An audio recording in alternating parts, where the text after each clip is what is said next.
And we're live. This is going to be a pontificating repeat version of generational change. Hope you guys are all doing well. Hope you're all surviving this ridiculous, insane, pointless debate in many respects. Um, I'm going to be the first to admit I've only watched a few minutes of it because I know that we're going to be covering it through clips this evening. In the few minutes that I did catch, everything gets centered on the facial expressions that the two candidates are making. And in reality, it's all just a lot of pomp and circumstance, a lot of shouting back and forth. This person's terrible. This person did this. This person did that. Why should I vote for you? Honestly, this is not an election where you're looking at it and saying, oh my God, I can't wait to vote for this person. It's, oh my God, I can't wait to vote against that person. And that's essentially what American politics has become in so many ways. You know, what are we voting for is what it's supposed to be. But what we're voting against is what it turns into almost every time. And this time, probably more than any other, it's at a level of tension that can be cut with a butter knife, not just any knife. Also want to give a shout out to our friends in arms over at Status Quo, covering this evening the sizable protest that was taking place outside of where the debate is being held on behalf of those in support of Free Palestine. I only heard a little bit of what was discussed this evening pertaining to, and I'm going to do what Jen has recommended. I'm going to bring this microphone a little bit closer, and hopefully my projection comes out better. I don't have to shout, but I also want you to be able to hear what I have to say.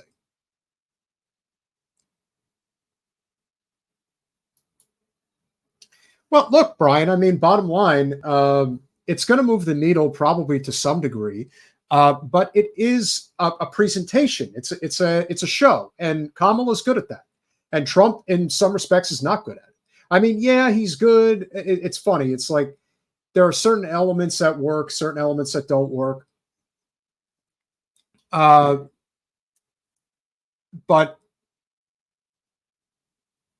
oh, they're streaming it. Well, I mean, for me, I'm looking at doing this from a different approach because right now I want to cover the clips. I want to talk about the things that were discussed in the debate this evening. Everybody, of course, and their mother are all doing it live. And I figured, what the hell? We might as well cover some of the topics that are being discussed right now. When it's all said and done, I don't know who won. And frankly, I don't care. What matters to me is what I've always said, is where are we going to land on these very important issues of the moment? You know, right now, and yeah, I agree, Brian. I heard Trump make a couple of quips that I'm sure landed and people enjoyed. But again, this has become so tribalistic. It's you gotta sear through all of the nonsense. Searing through the nonsense is the hardest part of the political divide because one side is going to say this person is doing great, when in reality they're probably doing okay. They're not doing bad. And then on the other hand, you've got a whole bunch of people on the political right saying that the debate is terrible because the moderators are terrible. Yeah, the moderators are in favor of Kamala Harris. This is what you're going to get. They're not going to do a debate on Fox News because then the moderators will be in favor of Trump. And unfortunately, this is the game that has been put in front of us. Do we really have an opportunity to have a neutral site in terms of political commentary or debate execution that isn't going to involve a heavy slant? It is what it is.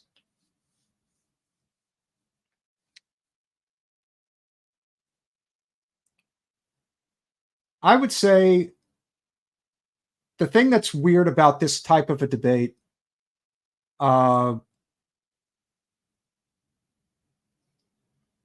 this is one of those situations where the only way this is really going to change anything is if Kamala really fell flat on her face. If that happened, I would definitely say then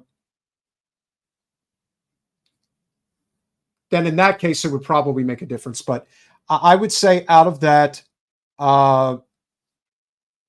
it's not going to. Is it going to potentially make a difference? Maybe. But you want to know who doesn't give a flying fuck about this debate? The Palestinians living in Dearborn, Michigan and Detroit, Michigan. They don't care. Their mind is already made up. And it's not going to be voting for Kamala Harris.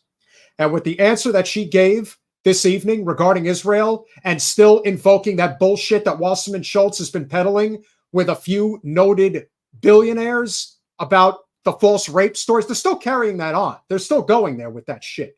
And I'm sure, Colin, you'll have that clip of Kamala talking about the rape again on October 7th. They're still going with that story.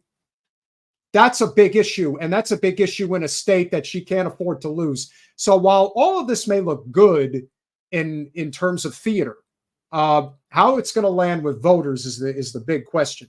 And as Jen so eloquently puts, bring back the League of Women Voters. That is what we need.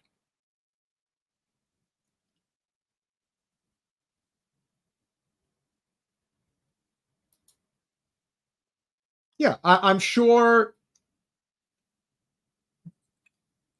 Jen's husband, who I just spoke to a minute ago, was like, Trump keeps talking about immigration and the border, and it's like a broken record. And I keep thinking, yeah, but that's actually a smart move, because that's one of the 2 or 3 key issues in terms of where voters stand in this election.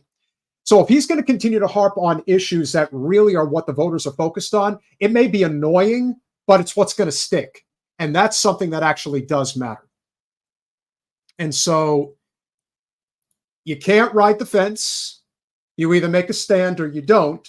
But unfortunately, because our political system is captured by corporate special interests, and the corporate special interests, in particular the Israel lobby, have put their chips on the table.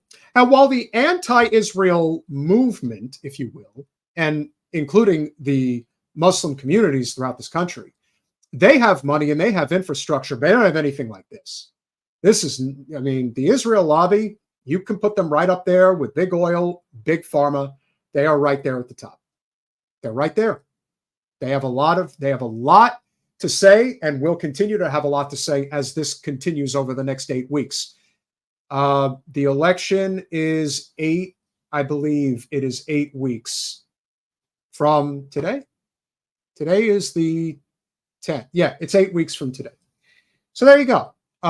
We have 2 more months of this nonsense, and we'll enjoy it as best we can. But what we're going to do, which is probably a little bit more fun than the one-upmanship that you're going to find on all the other channels, we're actually going to dissect the key issues that have been discussed in the debate this evening. And we are going to start with one of the key issues that is being discussed at the debate, which of course is, are you better off today than you were 4 years ago? It's the old adage. It's something that Reagan in particular was very effective at when he was running for president.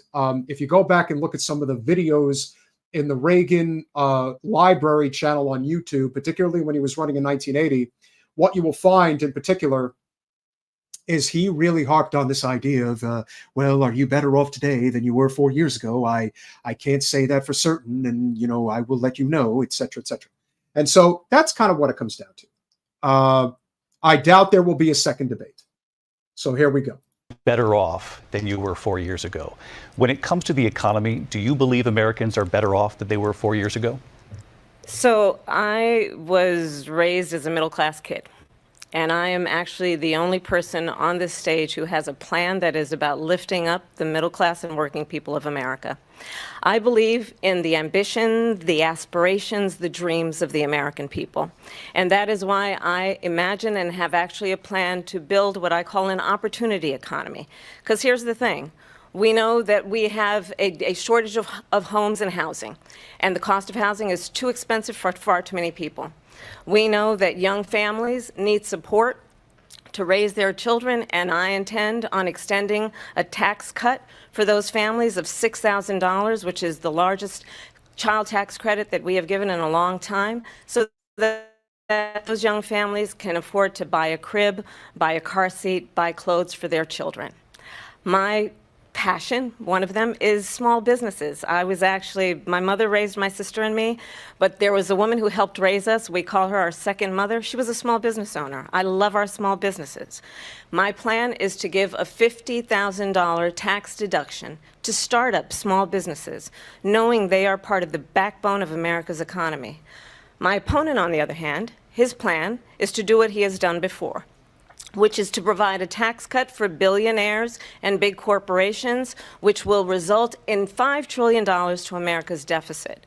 My opponent has a plan that I call the Trump's sales tax, which would be a 20% tax on everyday goods that you rely on to get through the month. Economists have said that that Trump sales tax would actually result for middle-class families in about $4,000 more a year because of his policies and his ideas about what should be the backs of middle-class people paying for tax cuts for billionaires. Terrible answer for a number of reasons. The first one, of course, is that she didn't answer the question, which is, are you better off now than you were 4 years ago? So rather than actually answer that, she basically talks about a convoluted approach to how she thinks she's going to change things. Now, listen, I would like to say that we live in a country where we actually have an opportunity to have real systemic change regarding the tax system and the tax code. But the tax code, the tax system benefits the rich and the rich only. And it's written by and for the rich. There are more billionaires in Kamala's corner than there is in Trump's corner. So when you answer the question and you frame it in the sense that Trump is going to benefit the billionaire class, the answer is yes, he will, and so will you. And the reason I know this is because anytime there's been a substantial tax cut in the history of this country, the Republicans do it and the Democrats ensure that it stays. That's what's happened over the last 40 years. And it really accelerated with the Bush tax cuts made permanent by Obama, and then the Trump tax cuts, which have essentially been made permanent by Biden, and to the extent Vice President Harris. Years ago, it used to be considered an accepted practice or a necessary practice that when you're talking about a specific issue, that framing it from the perspective of a heartfelt personal story is considered a way to connect with voters. I'm going to tell you about my cousin and how great they were and how they made me feel. And all I'm thinking is, yeah, that's nice, but I really don't know how that's going to help me in any way. So tell me, how's it going to help me? So the two issues that you talked about, which again, I would say is all that she should have addressed instead of, juking and jiving and going after Trump the way that she did, or turning it into a personal story, which of course was not necessary. The $6,000 tax cut. And again, if you say tax cut for the middle class, the working class, that's good. But you also have to say, how are we going to do this? Because if you're going to say that we're going to do a tax cut, which by anyone's economic measure that we have, at least the ones that people talk about, is it's only going to increase the deficit more by saying we're going to do a tax cut for the billionaires, but we're going to do a tax cut for the middle class. That's going to have the same effect, is it not? Now, I have been of the mind, and I still believe, that if you're going to actually address the systemic crisis that is the economic system that is broken pretty much beyond repair at this point in this country, you have to go to the source, and you have to go right back to where it began, to where the actual problem started. And that problem started with reducing the top marginal tax rate from 72% down to 28%, and it's pretty much been there ever since. It accelerated under Reagan. It was brought up ever so slightly, and that was one of the few things that Clinton did that I think was good during his administration, but slowly but surely reduced lower and lower and lower again. The rich get away with it. There is never a talk about raising the top marginal tax rate, ever. And if they're ever talking about raising the top marginal tax rate, it is of the slightest amount. Slightest amount.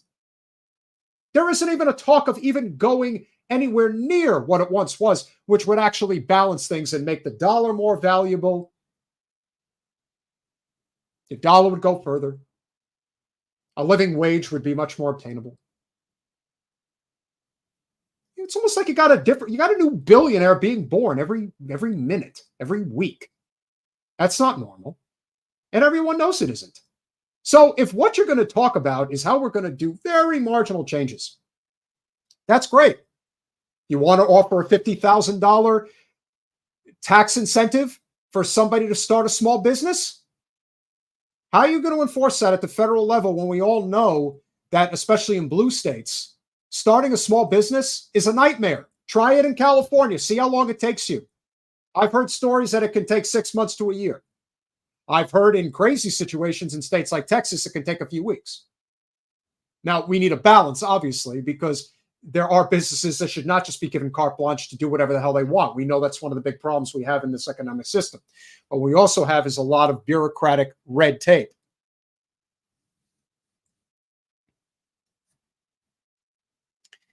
That, to me, is where a lot of this starts and a lot of it ends.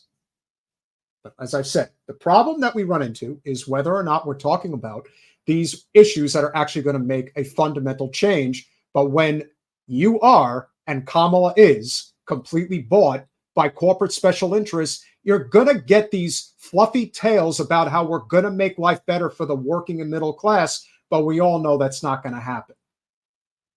Because they'll ask the parliamentarian if they could do anything, and we all know what the answer is going to be.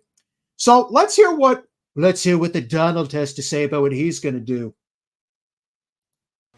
President Trump, I'll give you 2 minutes. First of all, I have no sales tax. That's an incorrect statement. She knows that. We're doing tariffs on other countries. Other countries are going to finally, after 75 years, pay us back for all that we've done for the world. And the tariff will be substantial in some cases. I took in billions and billions of dollars, as you know, from China. In fact, they never took the tariff off because it was so much money they can't. It would totally destroy everything that they've set out to do. They're taking in billions of dollars from China and other places. They've left the tariffs on. When I had it, I had tariffs, and yet I had no inflation. Look, we've had a terrible economy because inflation which is really known as a country buster. It breaks up countries. We have inflation like very few people have ever seen before, probably the worst in our nation's history. We were at 21%, but that's being generous because many things are 50, 60, 70, and 80% higher than they were just a few years ago. This has been a disaster for people, for the middle class, but for every class. On top of that, we have millions of people pouring into our country from prisons and jails, from mental institutions and insane asylums, and they're coming in and they're taking jobs that are occupied right now by African Americans and Hispanics, and also unions. Unions are going to be affected very soon. So here's the thing about Trump. He is extremely hyperbolic. He says everything like he's P.T. Barnum, as I've said forever. When he says that we're facing the worst inflation in the history of our country, no, we are not facing the worst inflation in the history of our country. That is a lie. We have been through much worse periods of inflation. Thank you, Donald. I really appreciate you coming by. But I will say this. I have not seen enough yet to agree or disagree. But remember, a lot of people are watching this with a very tinted lens. I'm only focused on the issues. I don't give a fuck what impression she makes. I don't care if she puts her hand on her chin and is making gestures in his direction. And let me tell you something. He stood there stoically for the entire 2 minutes that she spoke, and she is meanwhile making faces at him while he's speaking. It's not a good look. Don't do that. Now, for the most part, he's full of it. He's just going to continue down this very, disaster everywhere, and I'm totally going to fix the problem if you put me back in there again. It seems to me that the real issue here is going to really come down to, did people feel better with him in the White House economically than they did with Biden for the last 4 years? And that's something that I don't think Harris is going to be able to shake. That's going to be a very big issue when it comes to people voting. Especially in certain key swing states where economically they've been dealing with big problems. And so the inflation issue is a huge problem, as is immigration. And so what was pointed out to me, and I agree that this is probably something that's going to be very consistent over the course of the debate, is the fact that Trump is going to talk about immigration and inflation over and over and over again. And the reason he's doing that is because those are the key issues. That's how it is. So, doom and gloom is the MO for what Trump will always say whenever he's not in power. And Harris will not take any responsibility for the current state of the economy, of which she has been the second in command for the past almost 4 years.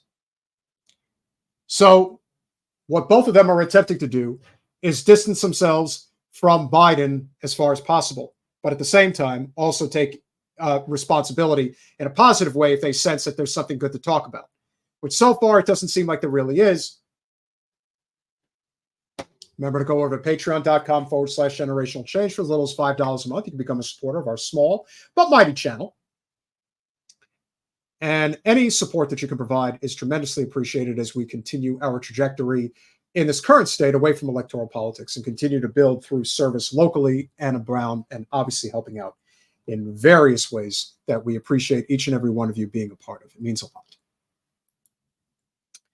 So let's address a huge issue that I think, without question, is a winner for Kamala Harris and will play a role in this election. And that, of course, is abortion.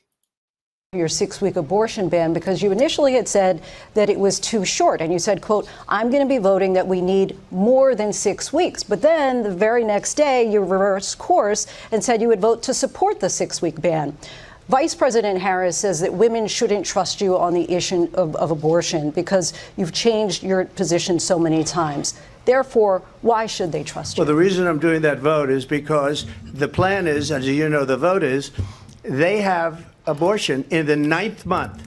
They even have, and you can look at the governor of West Virginia, the previous governor of West Virginia, not the current governor, who's doing an excellent job, but the governor before, he said the baby will be born and we will decide what to do with the baby. In other words, we'll execute the baby. And that's why I did that, because that predominates, because they're radical. The Democrats are radical in that. And her vice presidential pick, which I think was a horrible pick, by the way, for our country, because he is really out of it. But her vice presidential pick says abortion in the 9th month is absolutely fine. He also says execution after birth. It's execution, no longer abortion, because the baby is born, is okay. And that's not okay with me, hence the vote. But what I did is something for 52 years. They've been trying to get Roe v. Wade into the states.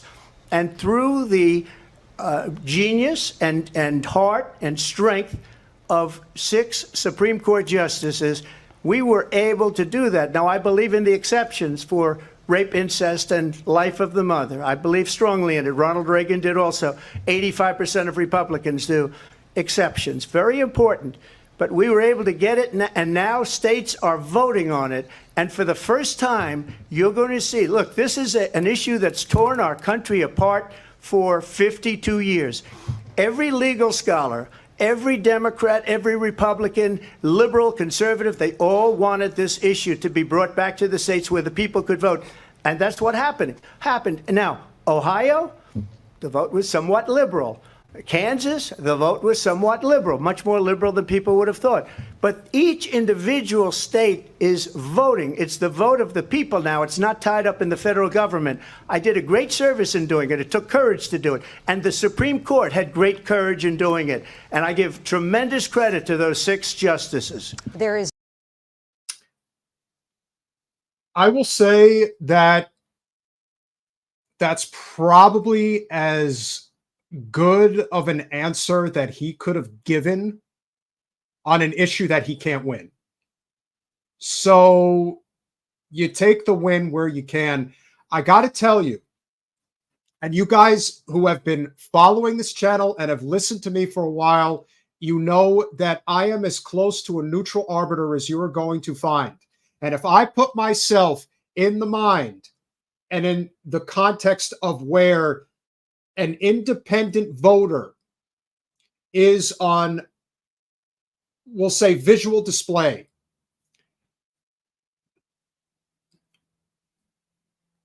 Kamala's mannerisms when she's disagreeing with Trump is not a good look.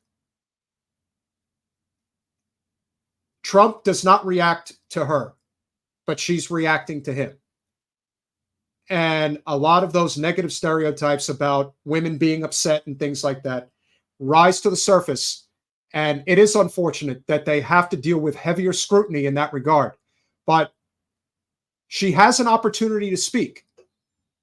And so when you have that opportunity, seize it. Say, as commander-in-chief, and I'm sure she's going to say it, we'll see, women are safer with me in the White House than with Donald Trump. And the one thing that's been proven beyond any doubt is that this issue is completely in favor of pro-choice, because conservative women vote in favor of women's right to choose. They still vote for the GOP, but they are not voting against women's right to choose. It is incredible how much this particular issue is a men against women issue, because that's what it really is. Because half the men in this country think that women don't have the right to choose, whereas almost 80% of women believe that you do. That's a problem. And I always say, I could die 100 times, I'll come back as a man every single time. It is so much harder to be a woman, it is a joke. Just try dealing with a period for once, just once, and you'll all shut up about it. But unfortunately, that's not how it is. And so, as I said, I think on this particular issue, which is a loser for Trump, he absolutely gave probably the best answer he could have given. We'll see what Vice President Harris has to say. There's no state in this country where it is legal to kill a baby after it's born. Madam Vice President, I want to get your response to. Okay. The moderator should not be responding to one of the candidates. That is the other candidate's job to say it is not legal to do that. That is not the moderator's job. So the fact that I haven't even watched this debate yet, and I've already heard that these moderators were out for Trump. Okay, that's not good. That's not their responsibility. This is the same thing that happened with that lady, Candy, I think was her name, when she corrected Romney back in 2012, and it turned out she was wrong. So that's not good. I don't know this lady's name. She should not have done that. That is Vice President Harris's responsibility to tell Trump, no, you're actually wrong. There is no such thing as that law. We do not kill babies that have been born. President Trump. Well, as I said, you're going to hear a bunch of lies, and that's not actually a surprising fact. Let's understand how we got here. Donald Trump hand-selected 3 members of the United States Supreme Court with the intention that they would undo the protections of Roe v. Wade. And they did exactly as he intended. And now in over 20 states, there are Trump abortion bans, which make it criminal for a doctor or nurse to provide health care. In one state, it provides prison for life. Trump abortion bans that make no exception even for rape and incest, which understand what that means. A survivor of a crime of violation to their body does not have the right to make a decision about what happens to their body next. That is immoral. And one does not have to abandon their faith or deeply held beliefs to agree. The government, and Donald Trump certainly, should not be telling a woman what to do with her body. I have talked with women around our country. You want to talk about this is what people wanted? Pregnant women who want to carry a pregnancy to term, suffering from a miscarriage, being denied care in an emergency room because the healthcare providers are afraid they might go to jail, and she's bleeding out in a car in the parking lot. She didn't want that. Her husband didn't want that. It's a good answer. This is, and forever will be, a woman's health issue. By the way, Kamala's wearing very high heels. I can tell you that right now, because she is very short and he is very tall. Not that it matters. they're not standing next to each other. They're separated far enough, but I could just tell from a distance that that's real. But that's a great answer. And I would expect Kamala to nail this issue because it's the biggest issue that is in her favor. As I said, and Jen has pointed this out before, Roe v. Wade is a terribly written law, so it's not surprising that eventually it got canned. But at the same token, all of these states should have the opportunity to vote on abortion because it looks like every single one of them is passing women's right to choose. The states that are not allowing the vote, led by Indiana, they just decided as terms of the conservative legislature that, oh, you're not getting a vote. We're just deciding for you that you do not have the right to choose. And so that in itself shows you that the democratic process, both sides are fucking hypocrites. They're going to say what they're going to say. Everything is about political gamesmanship. But this issue, and it was noted when it was Kansas, when it was Montana, when it was Kentucky, 3 very red states that passed women's right to choose at a significant margin. Then Ohio comes up. What they did in Ohio with their Illinois silent billionaire that funded constant advertising, saying that that's not what this law is, it's not what they're going to do, etc. Well, guess what? It still didn't work. Women's right to choose was passed. It will pass probably in every state. Maybe not Utah.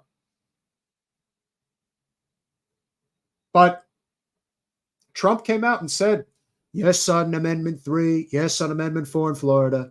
And that's all it takes. Because you've got the headline. And you know what? If the Democrats, which unfortunately I don't think they have much sense, but if they had any sense, I would clip that segment of Trump saying 6 weeks is totally not enough time. We have to vote. We have to vote yes. We have to give women the right to choose. It's like, you better use that ad because that could easily be used to convince Trump voters to go and vote yes. And remember, in Florida, you need a hefty margin. You need 60%.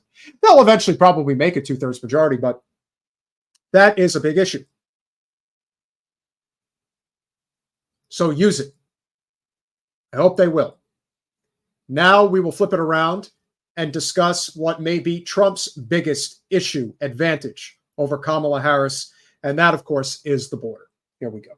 We'll see during the course of his rallies, he talks about fictional characters like Hannibal Lecter. He will talk about windmills cause cancer. And what you will also notice is that people start leaving his rallies early out of exhaustion and boredom. And I will tell you, the one thing you will not hear him talk about is you. You will not hear him talk about your needs, your dreams, and your desires. And I'll tell you, I believe you deserve a president who actually puts you first, and I pledge to you that I will. Vice President Harris, thank you. President Trump, on that point, I want to get your response. Well, I would like to respond. Let me just ask, though, why did you try to kill that bill, and successfully so, that would have put thousands of additional agents and officers on the border? First, let me respond as to the Please. rallies. She said people start leaving. People don't go to her rallies. There's no reason to go. And the people that do go. You see, that's like, you set yourself up for that, and it's like he's gonna clock you. You know, but this is the stuff, that type of stuff I don't give a shit about. And I hope no one else does.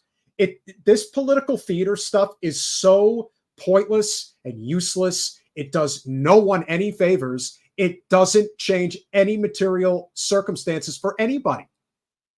Listen, she wants to talk about people leaving my rallies. At least I have people show up at my rallies. It's like, God in heaven. So she's busting them in and paying them to be there, and then showing. There has already been reports that there have been people getting bussed into the Kamala rallies and they're being paid. And the only reason that ever gets out there is 2 reasons. Number one, somebody stupidly puts the ad on a place like Craigslist. And number 2, somebody eventually lets it be known that, yeah, I got $100 or 200. I forget what it was. Oh my God. I remember this like it was yesterday. Apparently I don't remember it like it was yesterday. But I remember specifically people saying that they got paid to attend, I think it was a Hillary event back in 2016, if I remember that correctly. They were like, yeah, I got paid to sit in the stands and pretend like I cared, you know, whatever. If they're going to pay me, what the hell? Oh, they were paying people to show up at the pro-Israel rally in D.C. I remember that. That they were doing. them in a different light.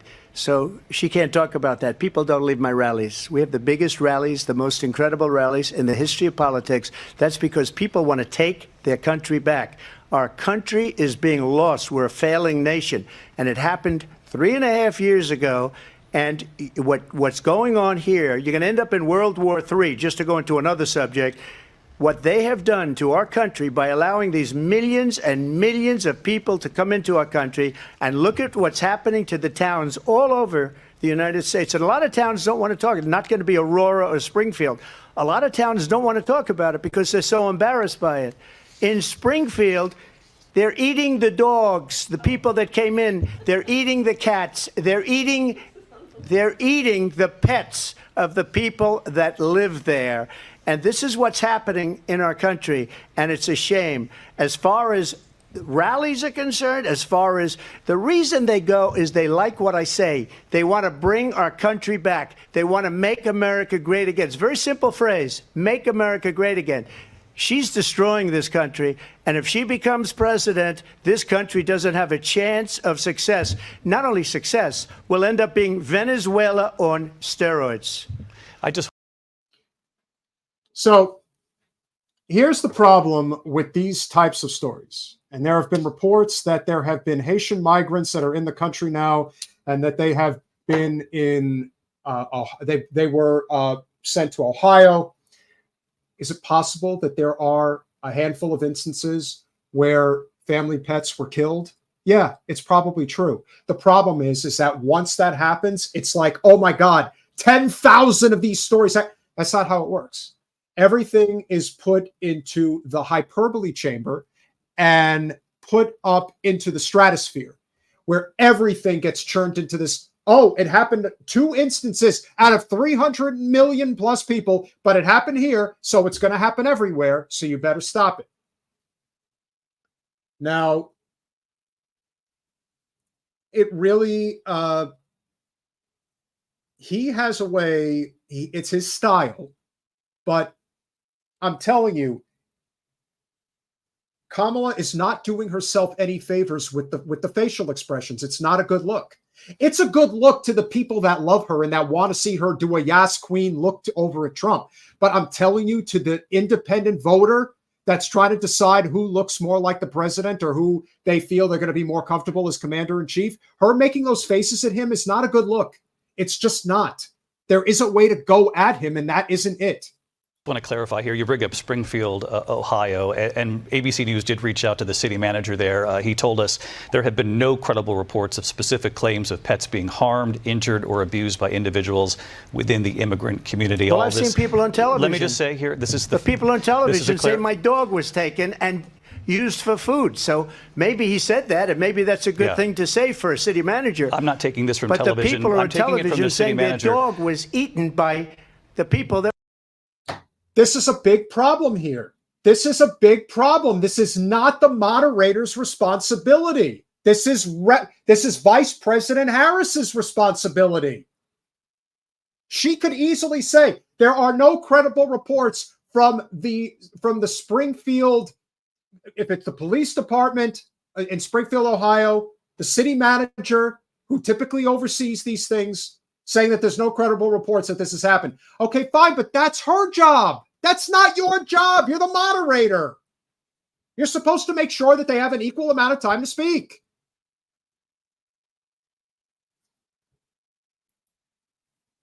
Brian, I heard it was cats, and then I heard it might have been dogs. And you know what? It's probably true. There's probably a couple of instances where it's happened. The problem is that they say, oh, it's thousands of these stories.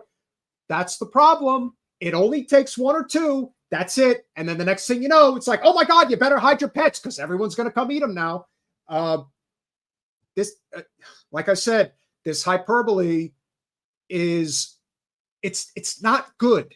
And honestly, like, I'm a neutral observer here. Like, I honestly don't care one way or the other. I think this is all theater, but I think it's important to listen to when they talk about issues and how they're addressing it to the American people. But the moderators are trying to help Kamala? Like, that's not good. That only further makes people think that this whole thing is a ruse. It's not good. And if it happened one time, it would have been, all right, well, you shouldn't have done that. Now, apparently, it's a thing that's happening all the time. And that, to me, is really, really bad. Like I said, when Candy did that to Romney back in 2012, it happened one time, and everyone was like, how could she do that? That's not what the moderator is supposed to be doing.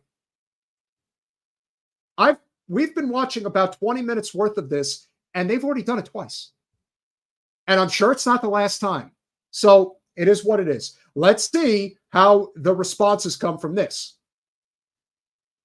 I went there. Again, the Springfield city manager says there's no evidence of that. Vice We'll President find Harris, out. I'll let you respond to the rest of what you've heard. You talk about extreme.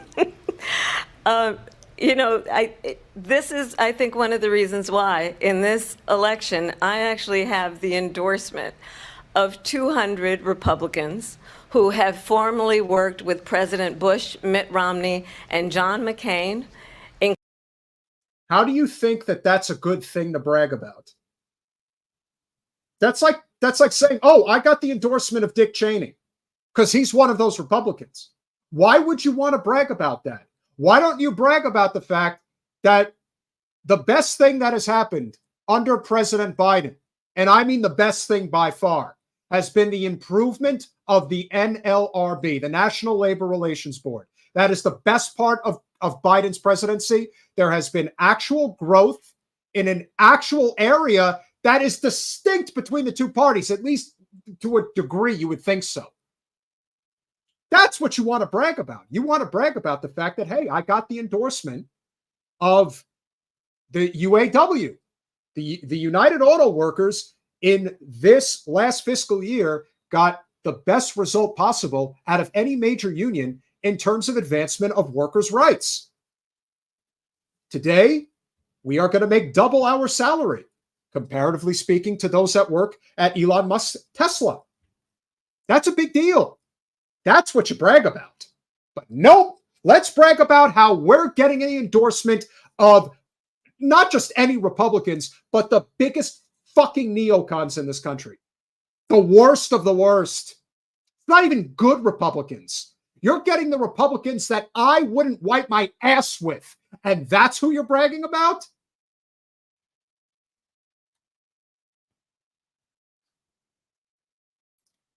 I'm telling you, Brian, it doesn't appeal to the people you think that you need to appeal to. Not at all. That's not who we're talking about here. We're talking about people.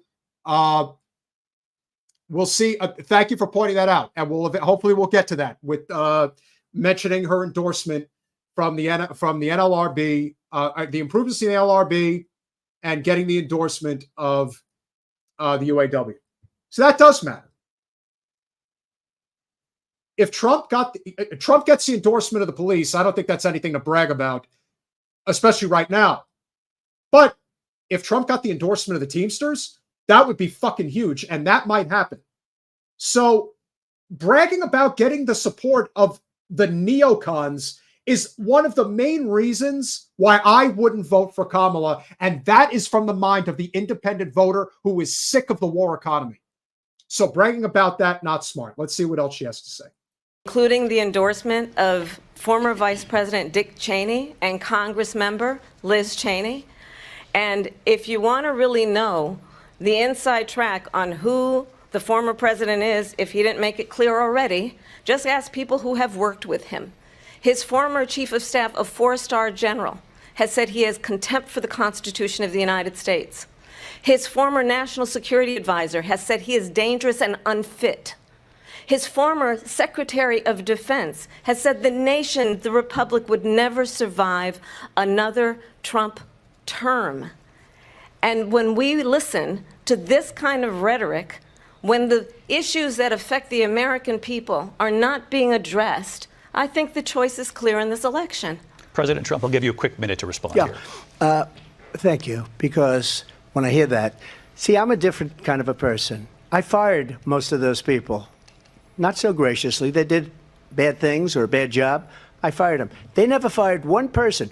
They didn't fire anybody having to do with Afghanistan and the Taliban and the 13 people who's were just killed, viciously and violently killed, and I got to know the parents and the family. They didn't fire. They should have fired all.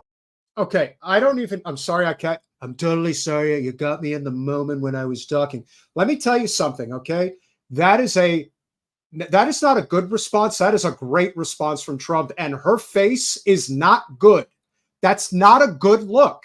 I really do not understand these facial expressions. It's not a good look. And if you're gonna make the address, like if you're gonna counterpunch, you counterpunch with, they were really terrible people. They're all about the war, and I don't want any more wars, so I fired them. And it's like, yeah, that's a good answer. We'll continue. All those generals, all those top people, because that was one of the most incompetently handled situations anybody has ever seen. So when somebody does a bad job, I fire him. And you take a guy like Esper, he was no good, I fired him, so he writes a book. Another one writes a book, because with me they can write books, with nobody else can they. But they have done such a poor job, and they never fire anybody. Look at the economy. Look at the inflation. They didn't fire any of their economists. They have the same people. That's a good way not to have books written about you. But that is okay. So as I've told you guys, I don't get into any of the bullshit about, oh, did you see what they said? Did you do with that quip? I am about substantive answers. That is a fucking home run for Trump.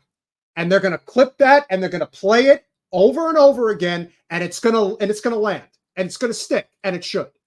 And the fact that he brought it back to, and look at the people that are supporting Kamala. They're the same people that have always been there. Always. Jamie Dimon, Timothy Geithner, these DC lifers that have wrecked this economy time and again. And these are the economic geniuses that are sticking with what Jen has pointed out is just a Hillary Clinton 2.0 campaign. That's what it is. So those sea legs, that's where he gets strong. When he concedes an issue like that, and what's amazing is that it was supposed to be about the border, and they didn't even really talk about it. So right now, I've got Trump in the 3 clips we've shown so far. I've got 2 for Trump, 1 for Kamala. Now, apparently, we've got a big flip-flop issue here, so we'll see what had to be said. You wanted to ban fracking. Now you don't. You wanted mandatory government buyback programs for assault weapons. Now your campaign says you don't. You supported decriminalizing border crossings. Now you're taking a harder line. I know you say that your values have not changed. So then why have so many of your policy positions changed? So my values have not changed, and I'm going to discuss every one of at least every point that you've made. But in particular, let's talk about fracking because we're here in Pennsylvania. I made that very clear in 2020. I will not ban fracking. I have not banned fracking as Vice President of the United States. And in fact, I was the tie-breaking vote on the Inflation Reduction Act, which opened new leases for fracking. My position is that we have got to invest in diverse sources of energy so we reduce our reliance on foreign oil. We have had the largest increase in domestic oil production in history, because of an approach that recognizes that we cannot over-rely on foreign oil. As it relates to my values, let me tell you, I grew up a middle-class kid raised by a hardworking mother who worked and saved and was able to buy our first home when I was a teenager. The values I bring to the importance of home ownership, knowing not everybody got handed $400 million on a silver platter and then filed bankruptcy 6 times, is a value that I bring to my work to say we are going to work with the private sector and home builders to increase 3 million homes, increase by 3 million homes by the end of my first term. My work that is related to having a friend when I was in high school who was sexually assaulted by her stepfather. You see, that is, okay, the fact that she went there with that personal story, was sexually assaulted by her stepfather, I don't give a fuck. What I do care about, which is important here, and it's not that I don't care, it's terrible what happened to her. It has no context whatsoever with what's being talked about here. But let's be very clear about that. But the idea that fracking has become such a key issue that there is no progressive angle whatsoever. It's not, we can't ban fracking now, but here's what we're going to do to make sure that the environment is on better standing. Do you know that in 4 years, there has been a significant amount of drilling that the Biden administration has done over what Trump did in his 4 years in office by a wide margin?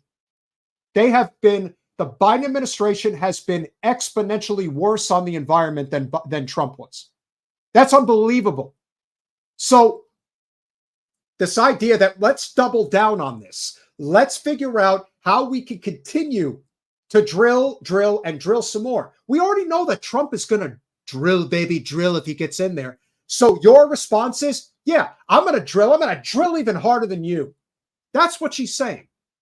That's not a good answer. What would be a good answer is saying, we understand that we're not in a position in this moment to transition away from fracking. However, what we must do is we must implement, you don't even have to say the Green New Deal. You could just say we have to implement stronger elements of clean energy into this economy. And we have a lot of options. You've got wind, you've got solar, you've got geothermal, you've got hydro. And yes, I personally think that if you're going to transition away from coal and natural gas, you must consider the option of nuclear power, and where that can go and where that would make the most sense. Again, that is yet to be determined. And I'm talking about Series 4 nuclear power. If you guys are not familiar with that, I highly recommend that you look into it. So, let's see what else she has to say. And my focus then on protecting women and children from violent crime is based on a value that is deeply grounded in the importance of standing up for those who are most vulnerable. My work that is about protecting Social Security and Medicare is based on long-standing work that I have done, protecting seniors from scams. My values have not changed. But what does that have to do with the questions that were asked? That's my question. What does that have to do with anything? It doesn't. You can talk about how you support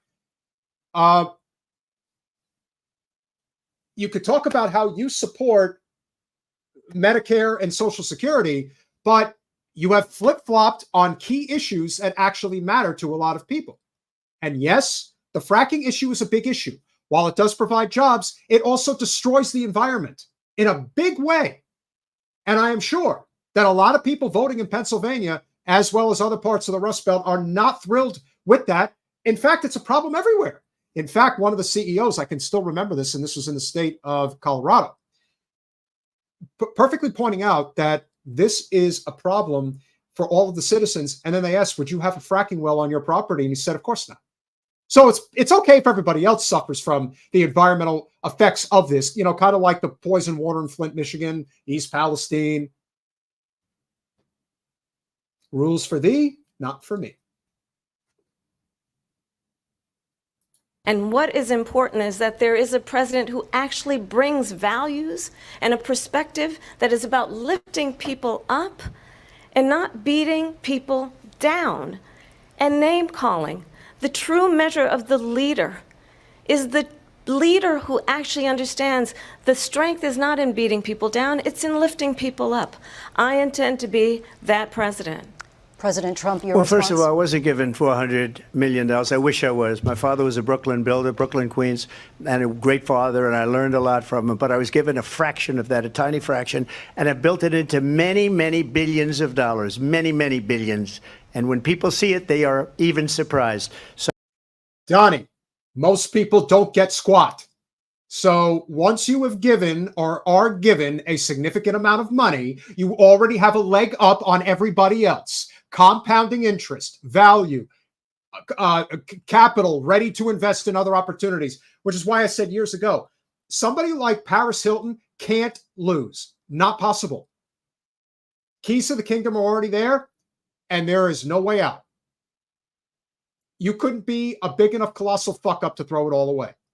When you're at that level, there are rules and regulations for people at the top who can't fail even when they fail, like when one of your hotels in Atlantic City failed.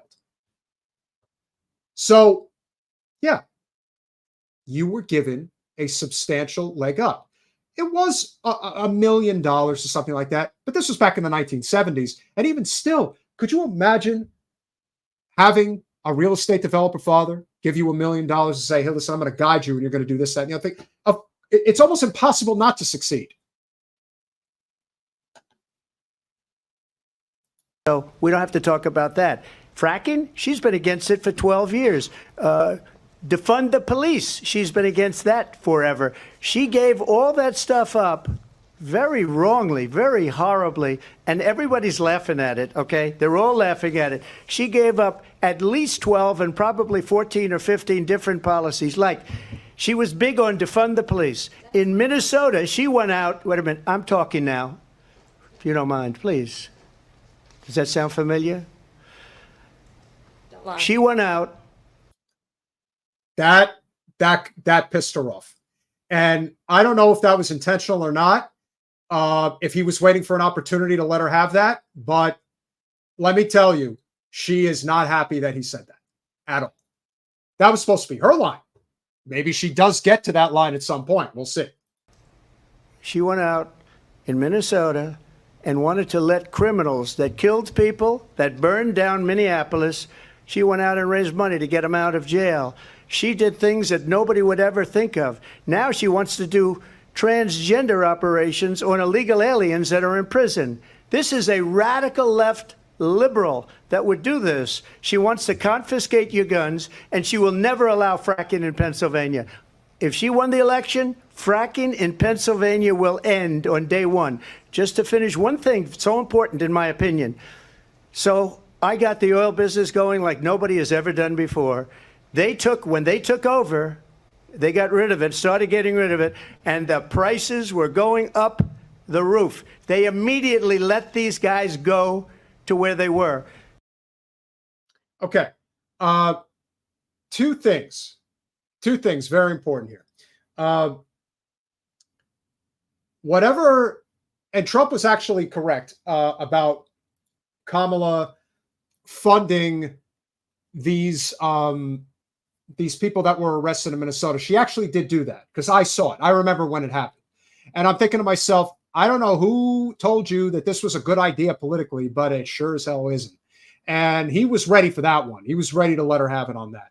And that's an issue that matters. But then he just it's funny. It's like he's lying about the fact that they drilled more than he did. It's like he has this opportunity to speak, and what he decides to do is say, when they came into power, they totally stopped drilling. It was really dope. No, they did more than you did. So what you're lying about is you're trying to make them look good. In reality, they're worse than you. That's unbelievable. So, surprising? Not really. But that's the thing about being P.T. Barnum, which is what Trump is. Whatever is that he thinks he needs to sell at an extreme level to convince people that he is the safer bet than she is, that's a big deal. Thank you, Teresa. Love you. If you have any requests, let me know. You donate like that, I'll dance on the string, as they say. I will do that. I don't think there's anything wrong with that. I think it's important to be a good sport. So here comes an interesting issue. Suppress vote questions. Well, they certainly like to do that, don't they? This should be interesting.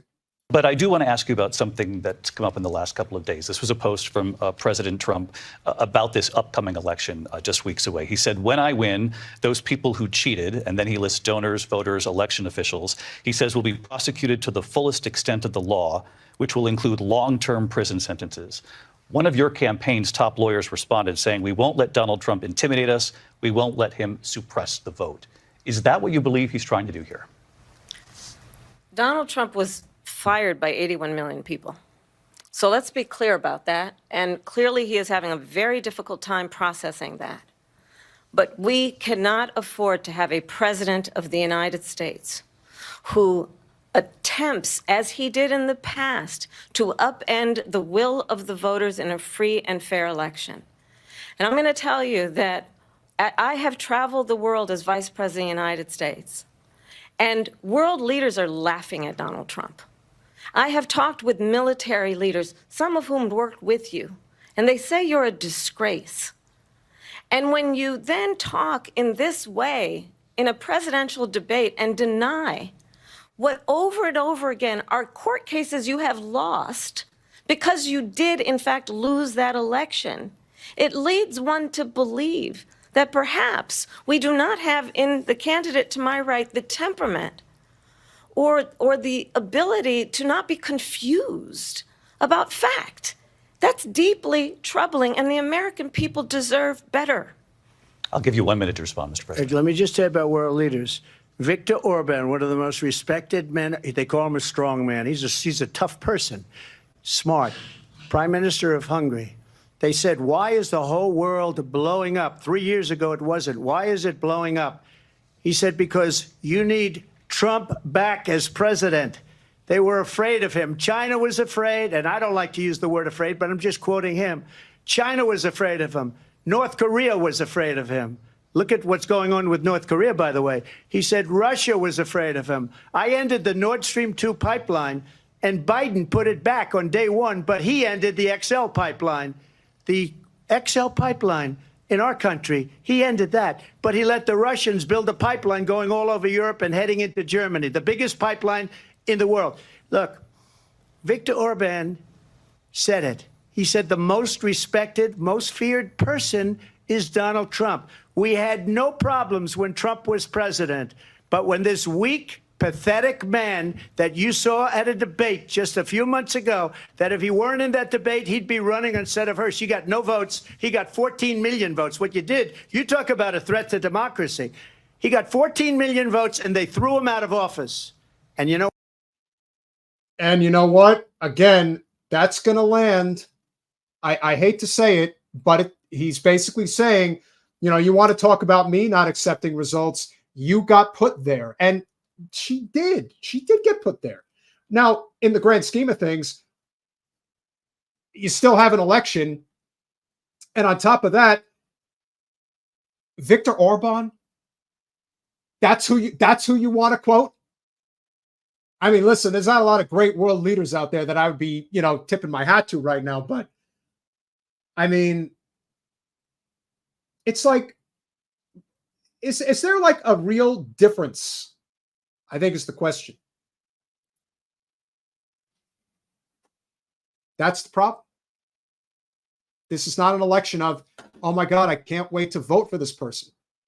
It's more of a, my God, I can't wait to vote against this person. And that's what American politics has become. And that's not what we want or we need. And as we have seen, it strikes to the core of these issues here. Now, I can't even keep track of the score at this point. I guess it's kind of close, if you want to call it that. I give a slight edge to Trump. So before we get to the biggest issue of them all, which of course is Israel, we're going to see this clip that apparently was done regarding Kamala's racial identity. I personally don't want to talk about this. I think that this is ridiculous. And of course, it's another issue to distract from real issues, but it is an issue that is obviously a topic of conversation, and it came up at the end of the debate. So we'll see what they have to say. I want to ask a bigger picture question here tonight. Why do you believe it's appropriate to weigh in on the racial identity of your opponent? I don't, and I don't care. I don't care what she is. I don't care. You make a big deal out of something. I couldn't care less. Whatever she wants to be is okay with me. But those were your words. So I'm asking. I don't know. I mean, all I can say is I read where she was not black, that she put out, and I'll say that. And then I read that she was black, and that's okay. Either one was okay with me. That's up to her. That's up to her. Vice President Harris, your thoughts on this? I think honestly, I think it's a tragedy that we have someone who wants to be president who has consistently, over the course of his career, attempted to use race to divide the American people. You know, I do believe that the vast majority of us know that we have so much more in common than what separates us, and we don't want this kind of approach that is just constantly trying to divide us, and especially by race. And let's remember how Donald Trump started. He was land, he owned buildings, and he was investigated because he refused to rent property to black families. Let's remember, this is the same individual who took out a full-page ad in the New York Times calling for the execution of 5 young black and Latino boys who were innocent, the Central Park 5. Took out a full-page ad calling for their execution. This is the same individual who spread birther lies about the first black president of the United States. And I think the American people want better than that, want better than this, want someone who understands, as I do, I travel our country. We see in each other a friend. We see in each other a neighbor. We don't want a leader who is constantly trying to have Americans point their fingers at each other. I meet with people all the time who tell me, can we please just have discourse about how we're going to invest in the aspirations and the ambitions and the dreams of the American people? Knowing that regardless of people's color or the language their grandmother speaks, we all have the same dreams and aspirations and want a president who invests in those, not in hate and division. Vice President Harris, thank you. So David Muir, once again, kind of walks Trump into this. Listen, clearly she gave the better answer because this is a topic that should never have been discussed in the first place. It's absolutely stupid. But I think that her handling of it was fairly decent. I also think that the response that she gave that I actually think was her best was when she addressed the fact that Trump was very adamant about pushing the birther issue with Obama, and that is true. And that she got right. The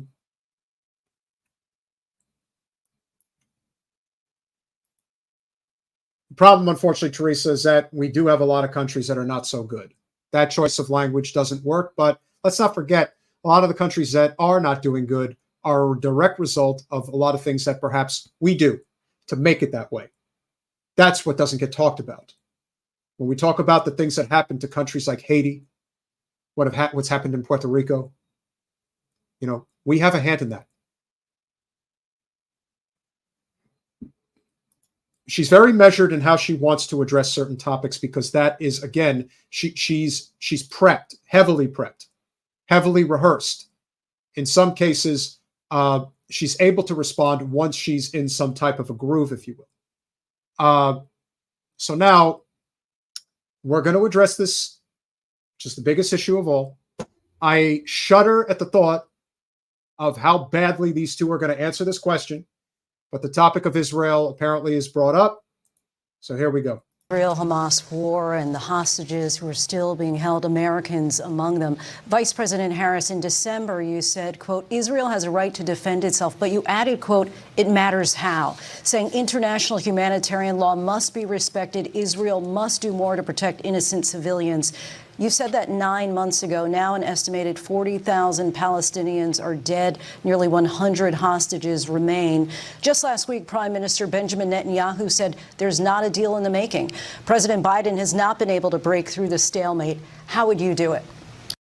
Let's just start by saying the number is drastically underreported. There is an excess of over 200,000 Palestinians that are dead.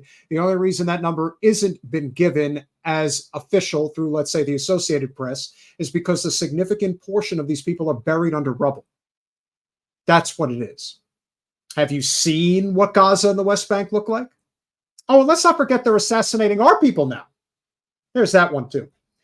And the answer the president gave today regarding the assassination, that it was an accident. This is what happens when the Israel lobby takes over. Here we go. Well, let's understand how we got here. On October 7, Hamas, a terrorist organization, slaughtered 1,200 Israelis, many of them young people who were simply attending a concert. Women were horribly raped. And so, absolutely, I said then, I say now, that you're a lying sack of shit. You know what the Hannibal Directive is? Yes, Hamas did attack, and they killed hundreds of people. Do you know that the majority of people that were killed that day was done by the IDF? Do you know that it has been debunked? The rape lie, it's a lie. Are there probably a couple of instances where rape did take place? I'm sure that it did. And you know who's been doing a lot of rape? The IDF. That's a fact. And you know how I know it's a fact?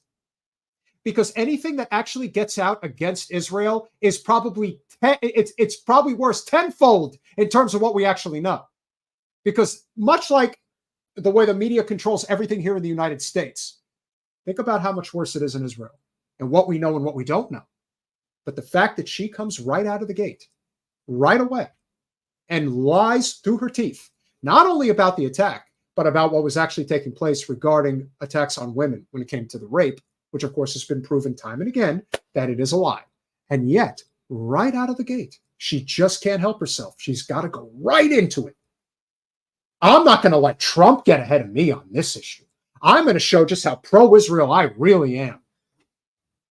And maybe the reason they bring it up at the end of the debate is because at this point, maybe people are just tuning out. Israel has a right to defend itself. We would. And how it does so matters. Because it is also true, far too many innocent Palestinians have been killed. Children, mothers. What we know is that this war must end. It must end immediately, and the way it will end is we need a ceasefire deal and we need the hostages out. And so we will continue to work around the clock on that. Work around the clock, also understanding that we must chart a course for a two-state solution. And in that... That is BS. Everyone knows that it's BS. And when you say that we need the hostages back, do you mean the Israel and Palestinian hostages? Or do you just mean the supposed Israel hostages that we all know are political pawns and almost assuredly almost all of them will die because they will be used for cannon fodder to prolong the genocide? That has always been the intention, because if it wasn't, people would be talking about the fact that the Palestinian to Israel ratio when it comes to hostages is 100 to 1. There are 10,000 that we know of, Palestinian hostages. There are maybe 100, supposedly, Israel hostages. That doesn't get talked about. Because as we know, human life is valued completely differently when it comes to people that are from Palestine. And of course, when it comes to the Israelis, there are no rules. There are no laws. Do what you want. Just because Kamala will present her argument in favor of Israel in a more cheerful manner isn't going to change the fact that they both favor the genocide. I can't even imagine what Trump's going to say. But we'll see. That solution, there must be security for the Israeli people and Israel, and in equal measure for the Palestinians. But the one thing I will assure you always, I will always give Israel the ability to defend itself, in particular as it relates to Iran and any threat that Iran and its proxies pose to Israel. But we must have a two-state solution where we can rebuild Gaza, where the Palestinians have security, self-determination, and the dignity they so rightly deserve. President Trump, how would you negotiate with Netanyahu and also Hamas in order to get the hostages out and prevent the killing of more innocent civilians in Gaza? If I were president, it would have never started. If I were president, Russia would have never, ever, I know Putin very well, he would have never, and there was no threat of it either, by the way, for 4 years, have gone into Ukraine and killed millions of people when you add it up, far worse than people understand what's going on over there. But when she mentions about Israel, all of a sudden, She hates Israel. She wouldn't even meet with Netanyahu when he went to Congress to make a very important speech. She refused to be there because she was at a sorority party of hers. She wanted to go to the sorority party. She hates Israel. If she's president, I believe that Israel will not exist within 2 years from now. And I've been I was just going to say, not because I think Trump knows what he's talking about, but like I said, I knew he would come at this even harder. What a fucking surprise. But you know what? He may be right. Perhaps Israel won't exist 2 years from now. You know why? Because in the short run, Israel is going to win, and they're going to win a lot. But in the long run, they're going to lose everything because they are brazenly barbaric and genocidal. And eventually everyone turns on that. I mean, you see the amount of people that are parading in the streets of Tel Aviv as we speak. That's not going to stop. It's only going to get worse. Because eventually they know that if they push the button too far with a country like Iran, it's not going to end well. It's just not. And that's why they constantly are trying to draw more people in to this conflict. But this is one of those rare instances where Trump can say whatever the hell he wants, and it doesn't matter because Kamala Harris is the vice president right now, and they, along with President Biden, have the authority to do whatever is necessary to end this genocide. And not only are they not doing that, they are accelerating it. pretty good at predictions, and I hope I'm wrong about that one. She hates Israel. At the same time, in her own way, she hates the Arab population because the whole place is going to get blown up. Arabs, Jewish people, Israel will be gone. It would have never happened. Iran was broke under Donald Trump. Now Iran has $300 billion because they took off all the sanctions that I had. Iran had no money for Hamas or Hezbollah or any of the 28 different spheres of terror. And they are spheres of terror, horrible terror. They had no money. It was a big story, and you know it. You covered it very well, actually. They had no money for terror. They were broke. Now they're a rich nation, and now what they're doing is they're spreading that money around. Look at what's happening with the Houthis and Yemen. Look at what's going on in the Middle East. This would have never happened. I will get that settled and fast, and I'll get the war with Ukraine and Russia ended. If I'm president-elect, I'll get it done before even becoming president.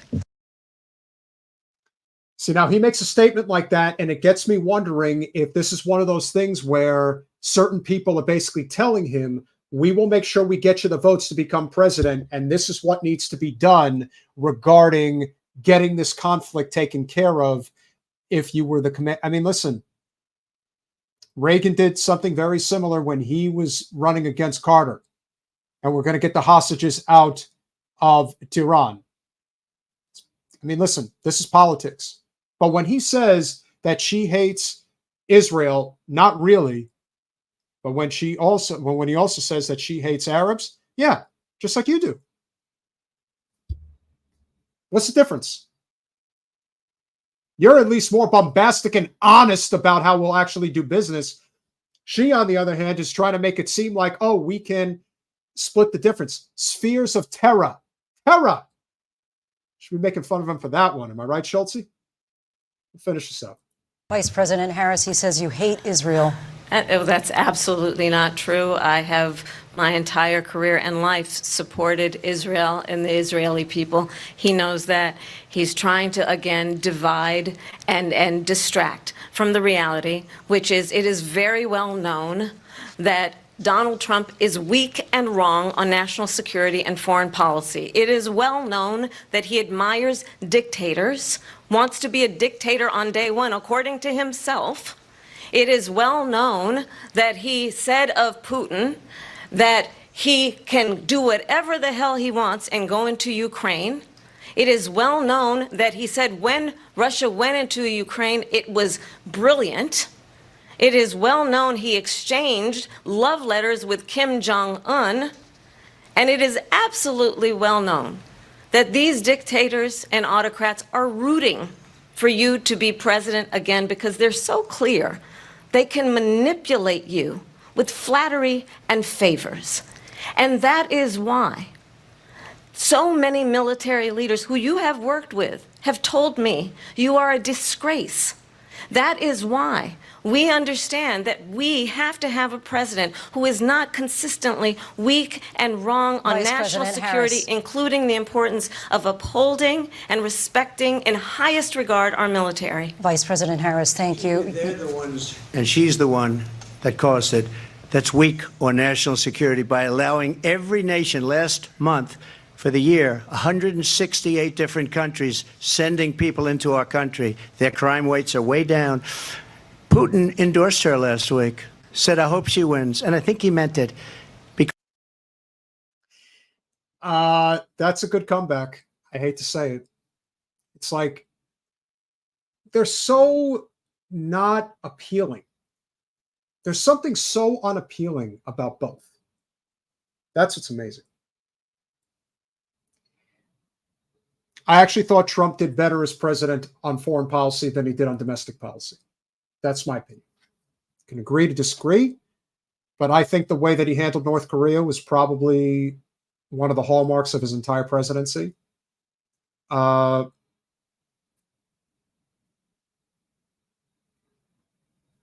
something very dangerous about where our country is going in terms of our approach, in terms of how much the military-industrial complex has engulfed our entire system.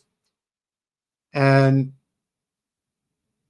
you know, she can say what she wants, but the truth is that she is just as hawkish, if not more so. In fact, I believe she is. That's my gut feeling. More so because I don't think she is much more controllable than he is. Because what he's gotten away with is absolutely incredible. It wouldn't have happened with me. The leaders of other countries think that they're weak and incompetent, and they are. They're grossly incompetent. And I just ask one question. Why does Biden go in and kill the Keystone Pipeline and approve the single biggest deal that Russia's ever made, Nord Stream 2, the biggest pipeline anywhere in the world going to Germany and all over Europe? Because they're weak and they're ineffective. And Biden, by the way, President gets paid Trump, a lot of money. Thank you. We have a lot of issues to get to. Don't we? Yeah, definitely not. Definitely not something that I think you look at the response to Israel, Palestine from the two of them. I can't decide who was worse. I can't. I guess you would say that Kamala's response was worse because that's who's in power right now.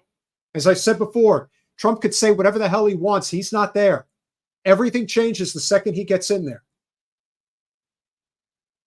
And as Nelson so eloquently puts it, both bought out by the corporate empire.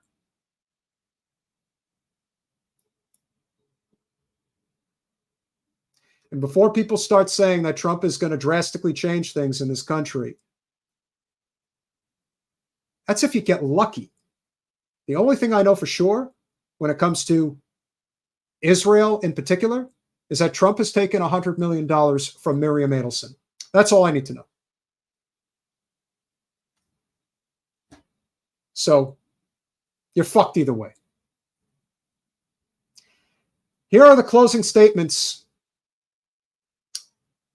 Boy, oh boy, what a night. I think you've heard tonight two very different visions for our country. One that is focused on the future, and the other that is focused on the past, and an attempt to take us backward. But we're not going back. And I do believe that the American people know we all have so much more in common than what separates us, and we can chart a new way forward. And a vision of that includes having a plan, understanding the aspirations, the dreams, the hopes, the ambition of the American people, which is why I intend to create an opportunity economy, investing in small businesses, in new families, in what we can do around protecting seniors, what we can do that is about giving hardworking folks a break and bringing down the cost of living.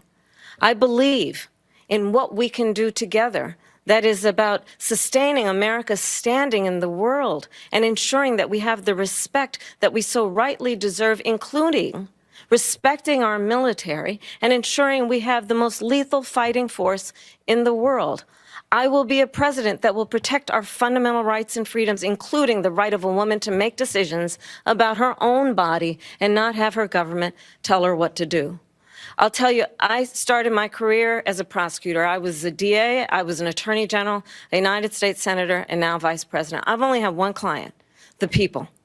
And I'll tell you, as a prosecutor, I never asked a victim or a witness, are you a Republican or a Democrat?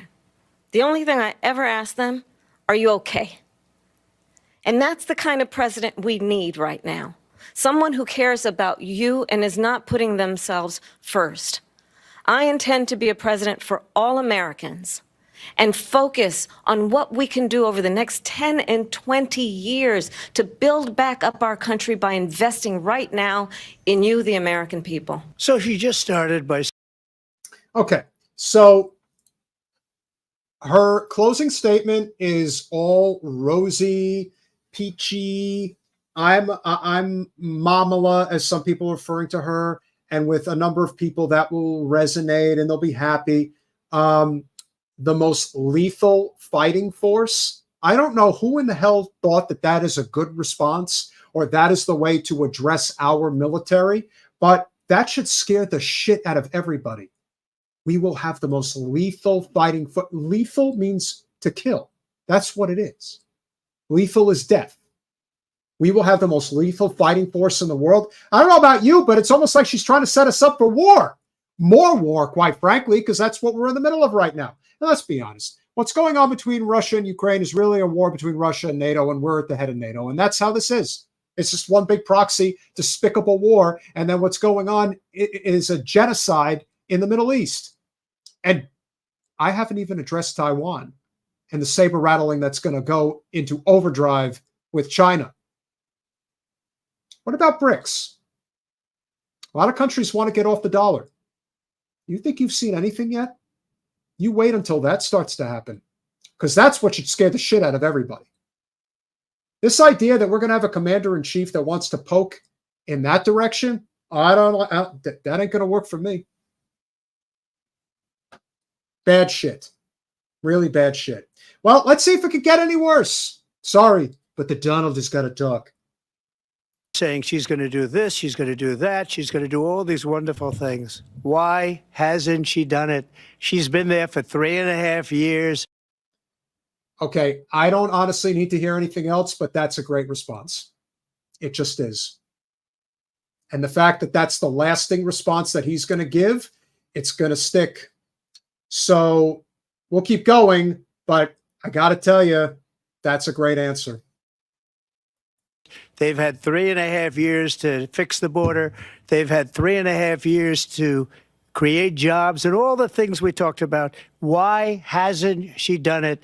She should leave right now, go down to that beautiful White House, go to the Capitol, get everyone together and do the things you want to do, but you haven't done it and you won't do it because you believe in things that the American people don't believe in.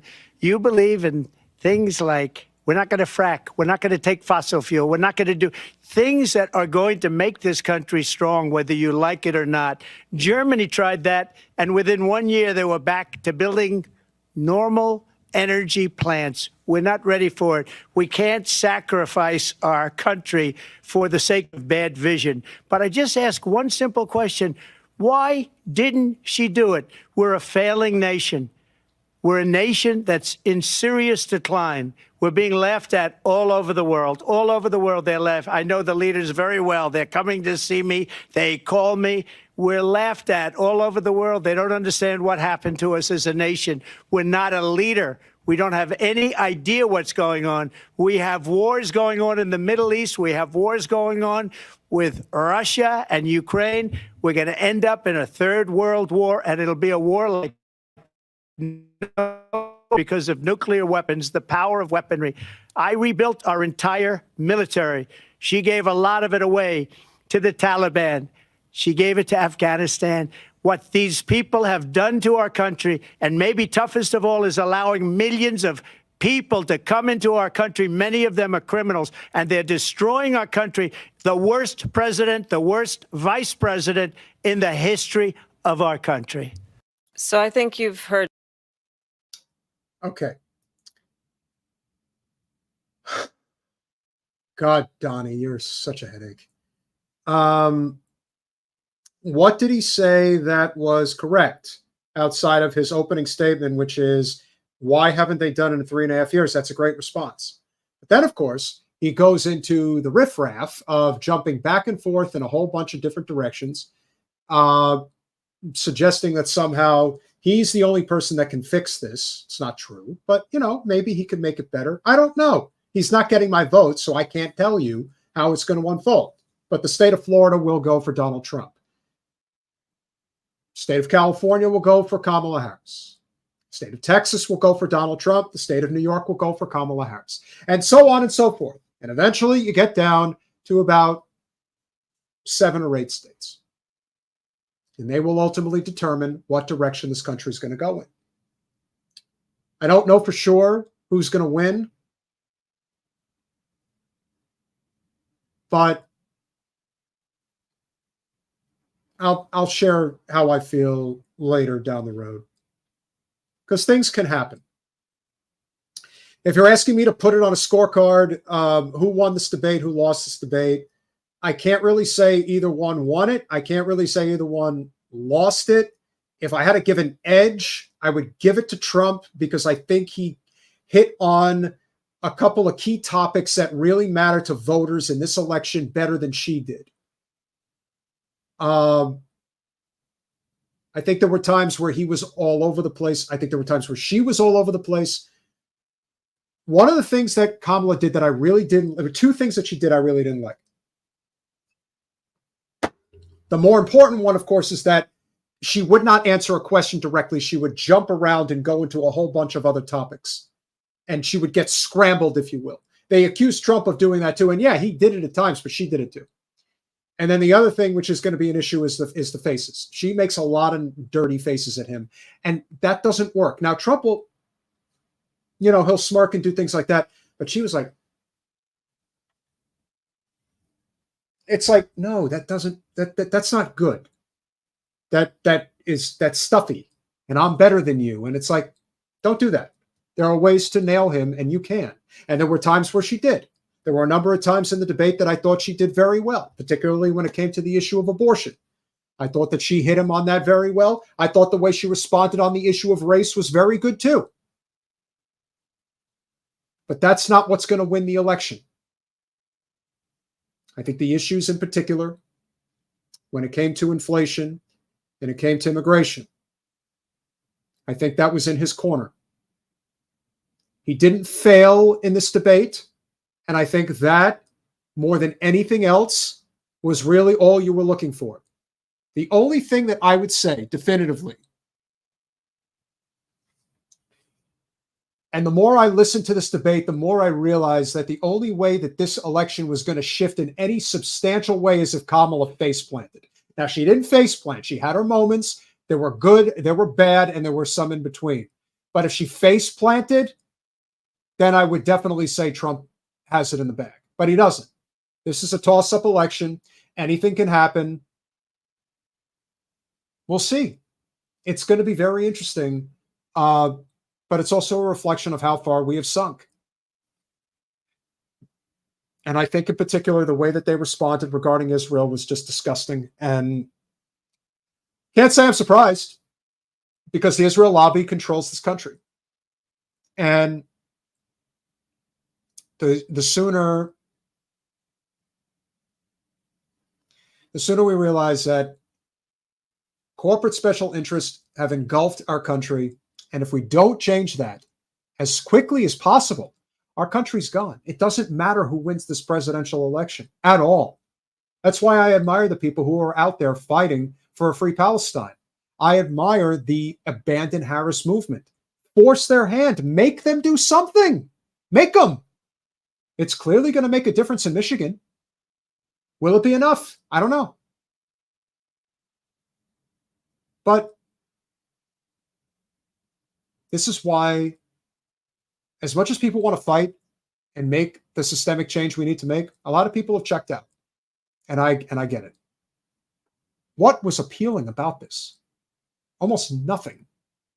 We watched in excess of about 30 to 40 minutes worth of clips from this presidential debate. So we watched almost half of what they talked about. And you know what I noticed? I'm not inspired, not even a little bit, because I know that the systemic rot within the system is really, really bad. And if you think it's bad at the top, it's really bad at the local level. We've got a big mayoral race happening in one of the towns here in this congressional district in South Florida. And the mayor is wholeheartedly corrupt. Like, bad. But he's wealthy and he's got a lot of connections. And when you realize this dirty puzzle that connects all of these pieces together, it sucks. Really bad. And that's a good segue for Thursday. Because Thursday night, 9 o'clock, Jen and I will be speaking with our good friend Jordan Chariton of Status Quo about his fantastic book, We Are Poisoned, which I am almost finished with. There are 1,000 Flints around this country. There are thousands of corrupt communities around this country. That is what ultimately leads to the circumstance of the broken democratic republic that we have, where somebody like Kamala Harris can break through without doing anything. And then you have somebody like Donald Trump, who is P.T. Barnum reincarnated. And only in an era like this could somebody like him rise to the top and take our country by storm. But recognize that those problems that we have, they're systemic, they're real, they will not get better until we deal with the heart of the problems. And they all start in your own backyard.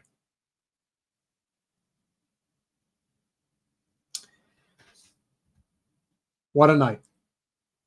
I'm just glad I didn't have to watch all of it. I hope you all didn't either. Schultze, Rajoba, Nelson Ortega, I agree. Sam Stan, Teresa, thank you for your generous contribution. Denise Columbia, I believe you're new.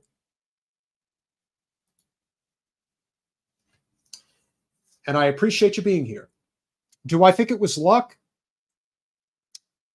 To be determined. We will see. I think a lot of times because Trump is perceived to have a quick trigger finger, that he would be considered safer. By that measure, maybe that's what gets people in line. It's one way of looking at it. Al, thank you for all the great commentary. I really appreciate it. How was I on the mic tonight? Brian St. Pierre, we have our disagreements, but really appreciate you being here. Hope you enjoyed the conversation. Arlene Chambers, thank you so much. And yes, labor unions. Didn't hear any other good spot, but we got what we could. The bragging about the GOP supporters, one of the worst looks of the night. Linda Fontes, always great to see you. Ray J, always great to see you. Donald James, always great to see you. Jen, I understand your sentiments, Jen. And one more thing I want to point out. One last thing that I want to point out. We all should be embarrassed as Americans because we are better than this. But unfortunately, the people with money and power, they're not better than this. This is exactly how they want it. So, got to take the country back, baby. That's what we got to do.